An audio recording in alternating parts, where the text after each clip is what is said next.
नमस्कार मित्रों, जैसा कि आप सभी जानते हैं हम पढ़ रहे हैं यूथ कंपटीशन टाइम्स की हिंदी विषय की प्रश्नोत्तरी, जिसके अंतर्गत आधुनिक काल इकाई 5 चल रही है और इसके हम 353 प्रश्न पढ़ चुके हैं। अब हम इसके आगे पढ़ना प्रारंभ करते हैं। 354वां प्रश्न है, रात के और मैं दिवस की चाह का शर हूँ। पंक्ति किस रचनाकार की है? रात के और मैं दिवस की चाह का शर हूँ। शर मतलब बाण होता है, धनुष का जो बाण होता है ना, वो उसको शर कहते हैं। रात के और मैं दिवस की चाह का शर हूँ पंक्ति महादेवी वर्मा की है। यह आधुनिक युग की मीरा हैं। उत्तर हुआ सी। महादेवी वर्मा की काव्य कृतियाँ हैं निहार, रश्मि, नीरजा, सांदगीत, यामा, दीपशिखा, सप्तपर्णा इत्यादि। यामा पर महादेवी वर्मा को ज्ञानपीठ पुरस्कार प्रदान किया गया था। महादेवी वर्मा को बौद्ध दर्शन से प्रभावित रहस्यवादी कवयित्री के रूप में स्वीकार किया जाता है। महादेवी वर्मा का सर्वाधिक प्रिय प्रतीक दीपक और बादल है। याद रखिएगा, सर्वाधिक प्रिय प्रतीक दीपक और बादल। अगला प्रश्न है, बालकृष्ण शर्मा नवीन के संबंध में कौन सा कथन सही नहीं है? वे छायावाद के प्रतिनिधि कवि थे? बिल्कुल नहीं थे। उनकी अधिकांश रचनाएं जेल में लिखी गईं? सही है। वे एक अच्छे गद्यकार के साथ जागरूक पत्रकार भी थे। उनकी साहित्यिक जीवन की पहली रचना संतू नामक एक कहानी थी।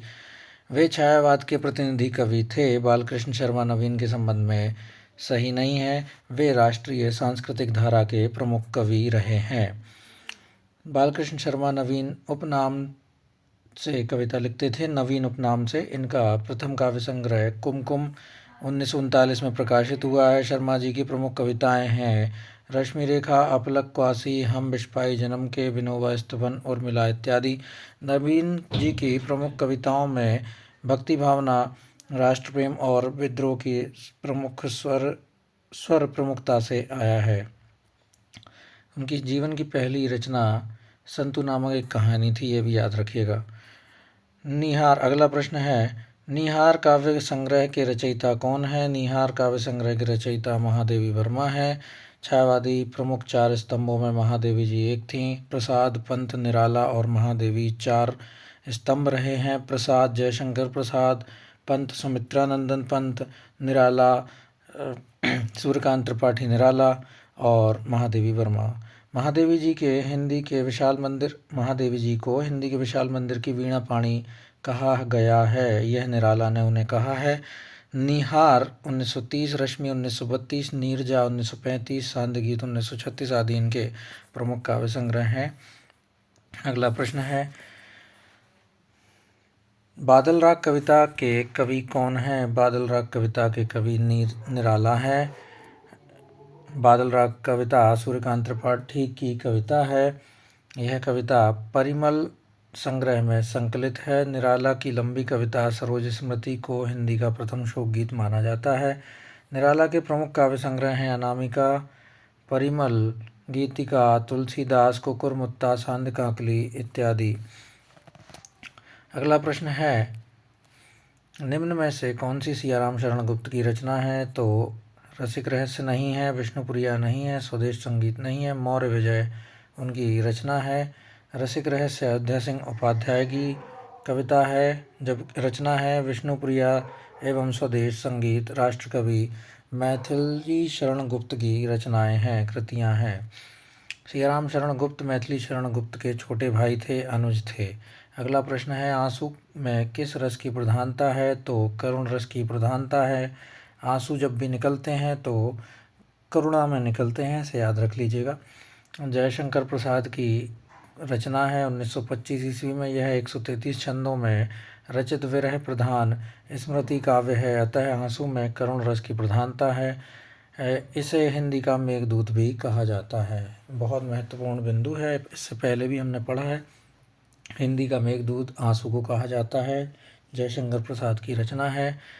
झरना को छायावाद की प्रथम प्रयोगशाला भी कहा जाता है, जो कि प्रसाद जी की रचना है। अगला प्रश्न है, चाह नहीं मैं सुरबाला के गहनों में गूथा जाऊं किस कवि की पंक्तियां हैं? माखनलाल चतुर्वेदी की पंक्तियां हैं। इनकी प्रमुख कृतियाँ हैं हेमकिरीटिनी 1943, हेमतरंगिनी 1949, माता 1951, समर्पण 1956। सियाराम शरण गुप्त की प्रमुख रचनाएं हैं आर्द्रा 1927, पाथेय, मृणमयी तथा बापू आदि इनकी रचनाएं हैं। मैथिली शरण गुप्त की प्रमुख रचनाएं हैं रंग में भंग, जयद्रथ वध, किसान, साकेत, भारत भारती आदि। रामधारी सिंह दिनकर की प्रमुख रचनाएं हैं रेणुका, उर्वशी, कुरुक्षेत्र। अगला प्रश्न है हेमतरंगिनी किसका काव्य संग्रह है? हेमतरंगिनी माखनलाल चतुर्वेदी का काव्य संग्रह 1949। इसका समय है। माखनलाल चतुर्वेदी राष्ट्रीय सांस्कृतिक धारा के कवि हैं। इन्हें एक भारतीय आत्मा के नाम से भी जाना जाता है। रामधारी सिंह दिनकर को अधैर्य का कवि कहा जाता है। दिनकर की प्रमुख कृतियाँ हुंकार, रसवंती, कुरुक्षेत्र, रश्मिरथी और इतिहास के आंसू हैं। डिप्टी राष्ट्र कवि भी कहा जाता है। किसको? दिनकर को। अगला प्रश्न है मुक्त करो नारी को, चिरबंदिनी नारी को, युग युग की बर्बर कारा से जननी सखी प्यारी को। नारी भावना से संबंधित निम्न पंक्तियाँ किसने कही हैं, किस कवि की हैं? तो सुमित्रा नंदन पंत की रचनाएं हैं। मुक्त करो नारी को, चिरबंदिनी नारी को, युग युग की बर्बर कारा से जननी सखी प्यारी को। सुमित्रा नंदन पंत की रचनाएं हैं। नारी स्वतंत्रता के पक्ष में पंत जी ने कहा था, भारतीय सभ्यता और संस्कृति का पूर्ण उदय तभी संभव है जब नारी स्वतंत्र वातावरण में जी रही हो। प्रमुख रचनाएं पल्लव, गुंजन, युगांत, युगवाणी, ग्राम्या इत्यादि। पल्लव पहली रचना है 1928 में और ग्राम्या 1940 में। अगला प्रश्न है नीड़ का निर्माण फिर के लेखक कौन है? यह हरिवंश राय बच्चन है। हालावाद के प्रवर्तक कहे जाते हैं। नीड़ का निर्माण फिर 1970 ईस्वी में लिखी गई रचना है। उनकी आत्मकथा का दूसरा भाग है। बच्चन ने अपनी आत्मकथा 4 भागों में विभाजित की है, लिखी है। पहली है 1969 में क्या भूलूं क्या याद करूं। नीड़ का निर्माण फिर 1970। 1978 में उन्होंने लिखा है बसेरे से दूर। फिर 10 द्वार के सोपान तक 1985। 69, 70, 78, 85, 69, 70, 78 और 85 ऐसे याद रखें। वे पहले करते हैं क्या भूलूं क्या याद करूं। बचपन में जो भी व्यक्ति रहता है उसे कई चीज़ें याद नहीं रहती। ऐसा कई बार बचपन से लेकर उनका प्रौढ़ समय, तरुण अवस्था तक का ये समय है। फिर नीड़ का निर्माण, फिर बसेरे से दूर, फिर चतुर्थ भाग है 10 द्वार के से सोपान तक। अगला प्रश्न है वरदे वीणा वादनी वरदे, यह सरस्वती वंदना किस कवि ने लिखी है? निराला ने लिखी है। बहुत अद्भुत सरस्वती वंदना कही जाती है। निराला हिंदी कविता में मुक्त छंद के प्रवर्तक हैं। निराला की अन्य महत्वपूर्ण कविताएं निम्न हैं। सरोज स्मृति शोकगीत है। राम की शक्ति पूजा 1936, सच है 1935, जूही की गली और बादल राग इत्यादि। कौन सा कवि एक भारतीय आत्मा के नाम से जाना जाता है? तो माखनलाल चतुर्वेदी जी को एक भारतीय आत्मा कहा जाता है। माखनलाल चतुर्वेदी को एक भारतीय आत्मा के नाम से जाना जाता है। इनका जन्म 1889 में हुआ था। इनकी प्रसिद्ध कविता कैदी और कोकिला तथा पुष्प की अभिलाषा आदि है।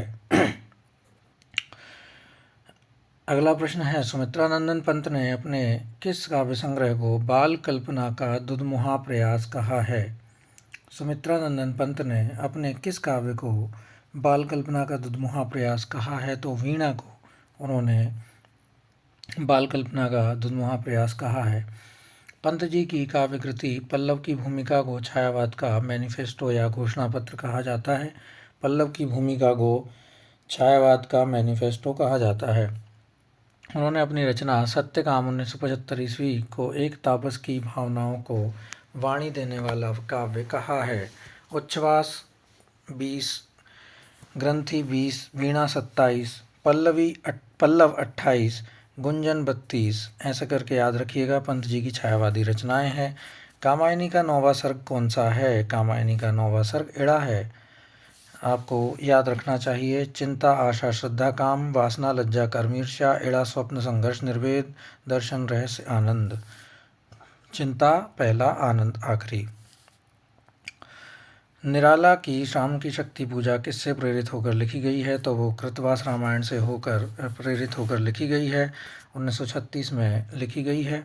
यह एक लंबी कविता है। यह कविता निराला के प्रथम संग्रह अनामिका के द्वितीय संस्करण में 1938 में प्रकाशित हुई है, जबकि गीतांजलि के रचनाकार रविंद्रनाथ टैगोर और रामचरितमानस के सभी जानते हैं तुलसीदास है।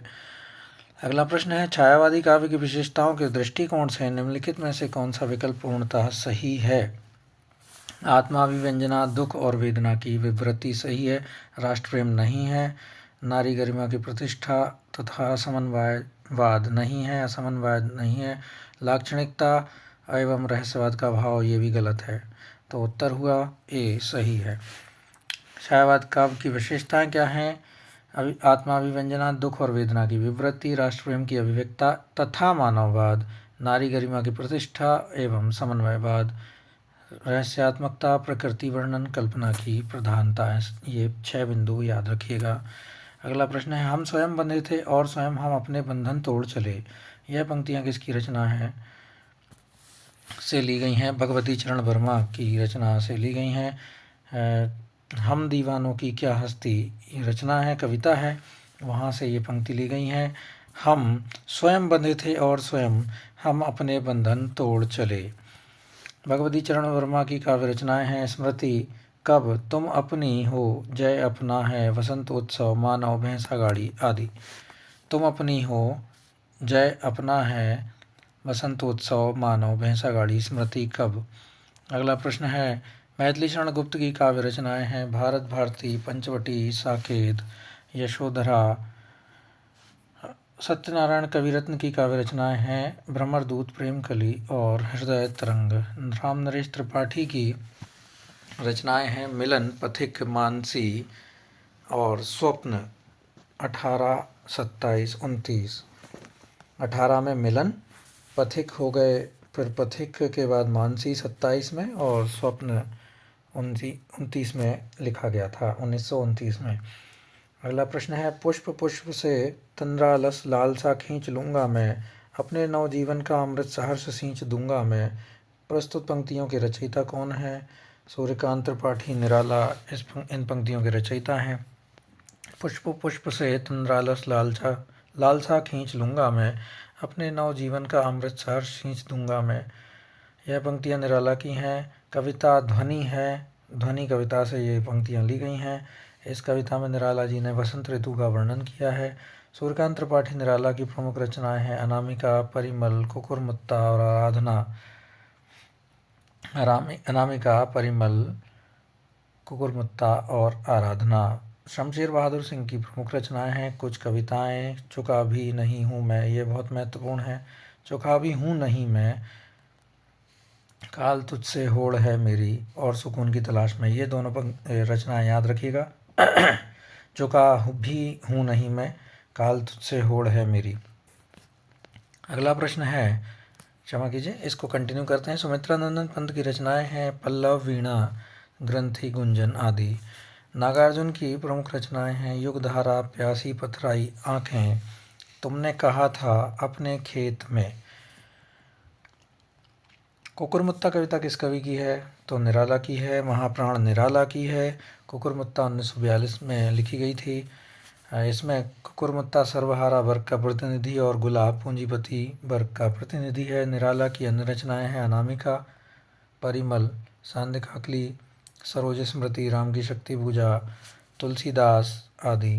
पंत की गुंजन, ग्राम्या, स्वर्ण किरण, स्वर्ण धूलि, युगपथ आदि रचनाएं हैं।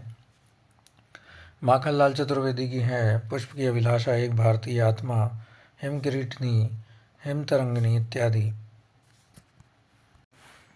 अगला प्रश्न है, निम्न विकल्पों में से कौन सी रचना दिनकर की है? यह है रसवंती है, बाकी अन्य रचनाएं हैं। मुकुल तो सुभद्रा कुमारी चौहान जी की रचना है। रश्मि रेखा भी उन्हीं की है और पाथेय भी उन्हीं की रचनाएं हैं। रामशरण गुप्त की रचना है, सिया रामशरण गुप्त की रचना है पाथेय। रसवंती दिनकर जी की रचना है। रामधारी सिंह दिनकर के काव्य में राष्ट्रीय सांस्कृतिक चेतना तथा प्रगतिवादी चेतना दोनों विद्यमान हैं। दिनकर को समय सूर्य अधैर्य का कवि कहा जाता है। दिनकर की अन्य रचनाएं हैं, प्रणभंग, हुंकार, कुरुक्षेत्र, रश्मिरथी, बापू, धूप और धुआं, उर्वशी इत्यादि। त्रिधारा मुकुल कविता संग्रह बिखरे मोती कहानी संग्रह झांसी की रानी आदि इनकी चर्चित रचनाएं हैं। किनकी? सुभद्रा कुमारी चौहान की। कुमकुम, रश्मि रेखा, अपलक, क्वासी, उर्मिला, हम बिश्वाई जन्म के, बालकृष्ण शर्मा नवीन की रचनाएं हैं। तो रश्मि रेखा बालकृष्ण शर्मा नवीन की रचनाएं हैं। क्षमा चाहते हैं आपसे, गलत हमने इंटरप्रेट किया। पाथे अनाथ, मृणमयी, नकुल, सियाराम शरण की रचनाएं हैं।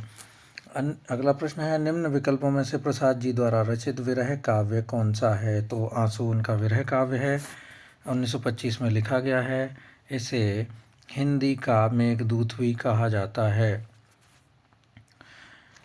इसमें प्रसाद जी ने अपने जीवन की स्मृतियों के माध्यम से दर्द भरी अभिव्यक्ति दी है। चित्राधार इनका ब्रजभाषा में पहला काव्य संग्रह है। लहर 1933 ईस्वी में आंसू की अपूर्ण वेदना पूर्ण हुई है। लहर में आंसू की अपूर्ण वेदना पूर्ण की थी। झरना 1918 ईस्वी को छायावाद की प्रथम प्रयोगशाला कहा गया है। इसमें संकलित प्रथम प्रभात कविता को प्रथम छायावादी कविता कहते हैं। कामायनी प्रसाद की अंतिम रचना है। इसमें शैव दर्शन की अभिव्यक्ति है। इसमें 15 सर्ग हैं। अन्य रचनाएं हैं उर्वशी, वन मिलन, चित्राधार, कानन, कुसुम, महाराणा का महत्व। अगला प्रश्न है, उर्वशी का काव्य रूप क्या है? उर्वशी का काव्य रूप महाकाव्य है।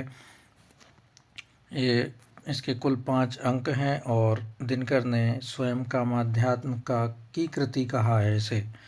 कामाध्यात्म की कृति किसने कहा है? उर्वशी को स्वयं दिनकर ने कहा है। इसका नायक पुरुरवा, नायिका उर्वशी। यह कथा नट और नटी के माध्यम से प्रस्तुत की गई है। इसमें भौतिक और आध्यात्मिक कथा को पौराणिक कथा का संदर्भ देकर प्रस्तुत किया गया है। दिनकर को उर्वशी के लिए सन 1972 में भारतीय ज्ञानपीठ पुरस्कार प्रदान किया गया था। इसे गीति नाट्य भी माना जाता है। दिनकर की प्रमुख कृतियां हैं रेणुका, हुंकार, रसवंती, रश्मिरथी, परशुराम की प्रतीक्षा इत्यादि। अगला प्रश्न है, मधुमय बसंत जीवन वन के इस पंक्ति में वसंत किसका प्रतीक है? तो यौवन का प्रतीक है। मधुमय बसंत जीवन वन के पंक्ति में बसंत का प्रतीक यौवन है। यह पंक्ति जयशंकर प्रसाद रचित कामायनी के काम सर्ग से ली गई है। कामायनी में 15 सर्ग हैं। चिंता, आशा, श्रद्धा, काम, वासना, लज्जा, कर्म, ईर्ष्या, इड़ा, स्वप्न, संघर्ष, निर्वेद, इड़ा, स्वप्न, संघर्ष, निर्वेद, दर्शन, रहस्य, आनंद। अगला प्रश्न है, केंचुआ छंद का प्रयोग किस कवि ने अपनी कविताओं में किया है? निराला ने किया है। निराला ने केंचुआ छंद का प्रयोग अपनी कविताओं में किया है। इन्हें हिंदी में मुक्त छंद का प्रवर्तक माना जाता है। मुक्त छंद को ही विद्वानों ने केंचुआ या रवर छंद कहा है। पंत की रचनाएं हैं युगवाणी, ग्राम्या, युगपथ। निराला की है गीतिका, अनामिका, सांदिकाकली, गीत गुंज इत्यादि। माखनलाल चतुर्वेदी की रचना है हिम किरीटनी, हिम तिरंगनी, माता, समर्पण। निराला को हिंदी में मुक्त छंद का प्रवर्तक माना जाता है। आचार्य रामचंद्र शुक्ल के अनुसार बहु वस्तु स्पर्शनीय प्रतिभा निराला जी में है। अगला प्रश्न है, निम्न में से कौन सी निराला जी द्वारा रचित व्यंग्य परक रचना है? तो कुकुरमुत्ता उनकी व्यंग्य परक रचना है, 1942 में लिखी गई थी। एक प्रसिद्ध लंबी कविता है जिसमें कवि ने पूंजीवादी सभ्यता पर कुकुरमुत्ता के बयान के बहाने करारा व्यंग किया है। इसमें कुकुरमुत्ता सर्वहारा वर्ग का प्रतिनिधि है और गुलाब पूंजीपति वर्ग का प्रतिनिधि है, जबकि जूही की कली 1916 ईस्वी में लिखी गई है। मुक्तक छंद में निराला की पहली रचना है जिसे आचार्य द्विवेदी ने अश्लीलता के आरोप में सरस्वती पत्रिका में छापने से इनकार कर दिया था। सरोज स्मृति 1935 को निराला ने अपनी पुत्री सरोज के निधन पर शोक गीत के रूप में लिखा है। तुलसीदास में निराला ने तुलसी को भारत का सांस्कृतिक सूर्य कहा और रत्नावली को माँ भारती की तरह सम्मानित किया है। अगला प्रश्न है, कविता करने की प्रेरणा मुझे सबसे पहले प्रकृति निरीक्षण से मिली जिसका श्रेय मेरी जन्मभूमि कूर्मांचल प्रदेश को है। तो यह सुमित्रानंदन पंत ने लिखा है। कविता करने की प्रेरणा मुझे सबसे पहले प्रकृति निरीक्षण से मिली, जिसका श्रेय मेरी जन्मभूमि कुर्मांचल प्रदेश को है। यह कथन प्रकृति के सुकुमार कवि सुमित्रा नंदन पंत का है। पंत ने कविता को कल्पना की कानन रानी कहा है। पंत को संवेदनशील इंद्रिय बोध का कवि कहा जाता है। संवेदनशील इंद्रिय बोध का कवि पंत को कहा जाता है। पंत की रचनाएं हैं उच्छ्वास, वीणा, ग्राम्या, कला और बूढ़ा चांद, लोकायतन, चिदंबरा इत्यादि। अगला प्रश्न है गीत गुंज नामक संकलन किस कवि की रचना है? तो ये निराला की रचना है, संकलन है। 1954 ईस्वी में संकलित किया गया था, प्रकाशित किया गया था। राग विराग में कुल 130 रचनाएं हैं, जिन्हें 3 चरणों में बांटा गया, जिसके तृतीय चरण में कुल 4 संग्रह हुए हैं: अर्चना, आराधना, गीत गुंज और सांध्य काकली। अगला प्रश्न है पंत जी का महाकाव्य कौन सा है? तो लोकायतन महाकाव्य है। पंत जी का 1964 में प्रकाशित है। लोकायतन को पंत जी ने लोक जीवन का महाकाव्य कहा है। लोकायतन को लोक जीवन का महाकाव्य किसने कहा है? स्वयं पंत जी ने कहा है। इस पर इन्हें सोवियत लैंड पुरस्कार मिला है। चिदंबरा 1965, इसमें 1961 तक की पूर्व की रचनाओं का संकलन है। इस पर 1968 में ज्ञानपीठ पुरस्कार सम्मान दिया गया। गुंजन 1932 में नौका विहार, चांदनी, तप रे मधुर मधुर मन, भावी पत्नी के प्रति एक तारा कविताएं संकलित हैं। अगला प्रश्न है सरोज स्मृति में सरोज कौन है? निराला की पुत्री हैं। सरोज स्मृति 1935 में लिखा गया। निराला ने अपनी पुत्री सरोज के निधन पर शोक गीत के रूप में इसे लिखा है। काव्य संग्रह हैं अनामिका, परिमल, गीतिका, कुकुरमुत्ता, बेला, तुलसीदास, जो कि प्रबंध काव्य है। लंबी कविताएं हैं राम की शक्ति पूजा 1936, सरोज स्मृति 1935, बादल राग 1920। निराला जी की प्रथम काव्य संग्रह कौन सा है? तो अनामिका उनका प्रथम काव्य संग्रह है 1923 ईस्वी में। इसमें सरोज स्मृति, राम की शक्ति पूजा, वह तोड़ती पत्थर, प्रेयसी रचनाएं संकलित हैं। राम की शक्ति की पूजा जो है 1938 में पुनः इसका संकलन किया गया था, उसमें जोड़ी गया था। परिमल 1930, यह निराला का दूसरा संग्रह है, जिसमें जूही की कली, बादल राग, संध्या सुंदरी, पंचवटी प्रसंग रचनाएं संकलित हैं। अगला प्रश्न है मैं नीर भरी दुख की बदली, महादेवी वर्मा का उपर्युक्त गीत उनके किस काव्य संग्रह से संबंधित है? तो यह सांध्य गीत से संबंधित है।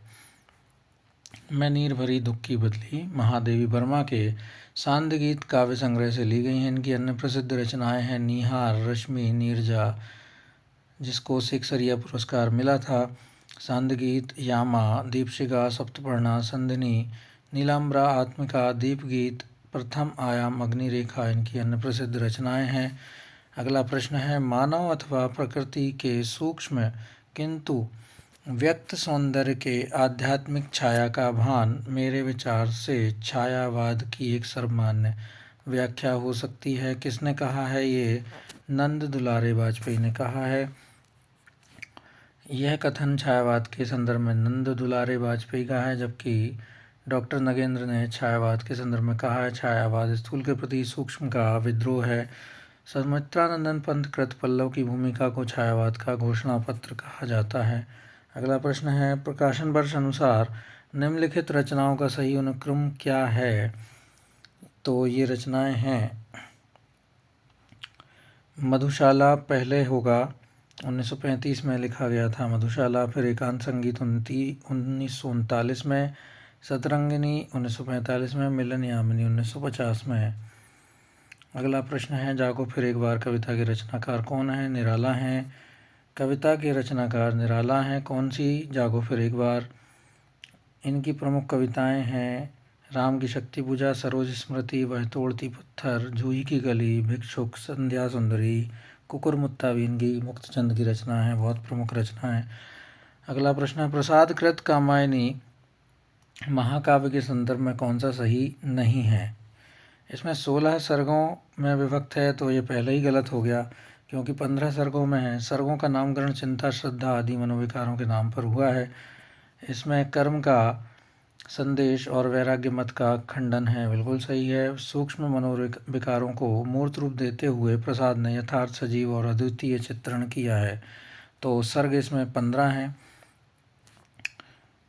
बाकी अगला प्रश्न है, इनमें से कौन सा कवि अपने रचना काल के अंतिम दौर में प्रगतिवाद के भौतिक दर्शन के साथ साथ अरविंद दर्शन से प्रभावित हुआ? तो पंत इस संबंध में सही विकल्प है।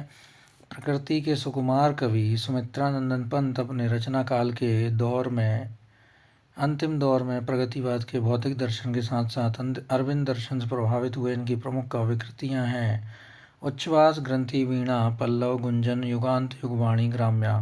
जबकि जयशंकर प्रसाद समरसतावाद, आनंदवाद दर्शन से प्रभावित हैं। इनकी प्रमुख कृतियाँ हैं उर्वशी, वन, मिलन, प्रेम राज्य, सुखोच्छ्वास, कामायनी आदि। सूर्यकांत त्रिपाठी निराला को हिंदी में मुक्त छंद का प्रवर्तक माना जाता है। इनकी प्रमुख काव्य कृति है अनामिका परिमल, सरोज स्मृति, राम की शक्ति पूजा, जूही की कली आदि। दिनकर की प्रमुख रचनाएं हैं कुरुक्षेत्र, रश्मिरथी, हुंकार, रसवंती आदि।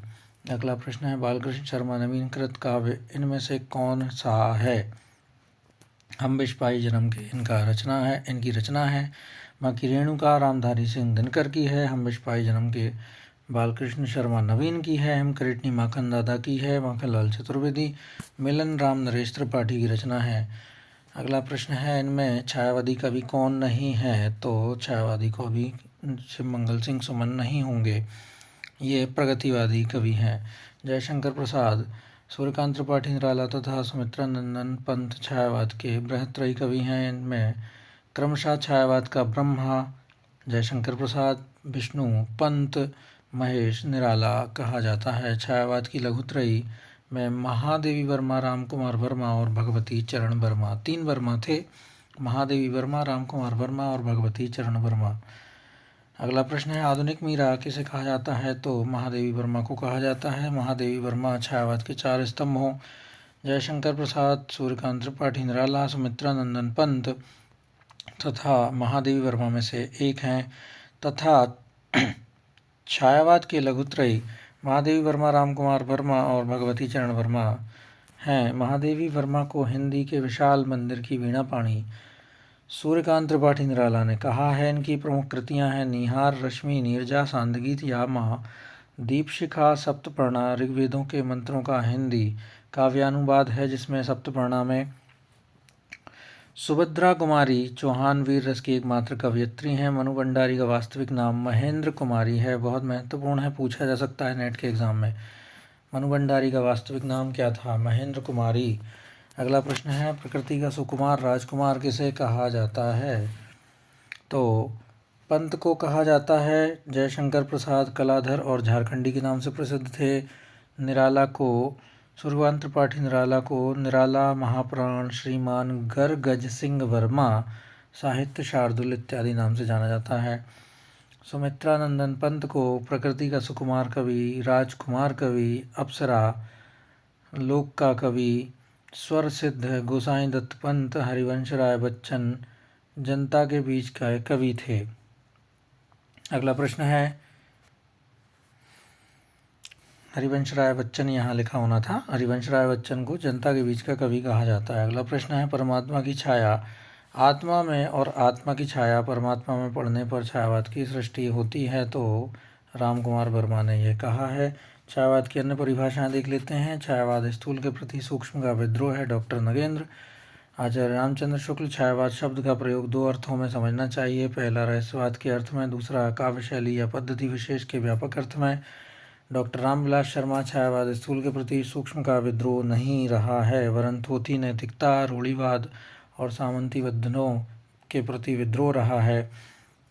अगला प्रश्न है, आरोही क्रम में व्यवस्थित करना है, तो प्रसाद, निराला, पंत, महादेवी इसका उत्तर होगा। क्यों? क्योंकि प्रसाद 1889 में हुए, 1899 में निराला हुए, फिर 1900 में पंत हुए 1 साल बाद, और 1907 में महादेवी वर्मा हुई।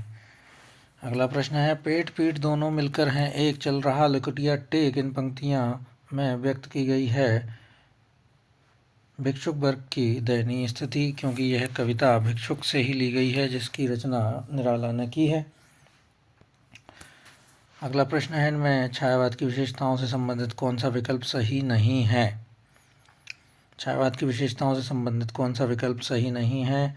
तो आत्मानुभूति की अभिव्यक्ति तो है, कल्पना की अतिशयता भी है, सूक्ष्म के प्रति स्थूल का विद्रोह भी है, सौंदर्य के प्रति अत्यधिक आकर्षण नहीं है।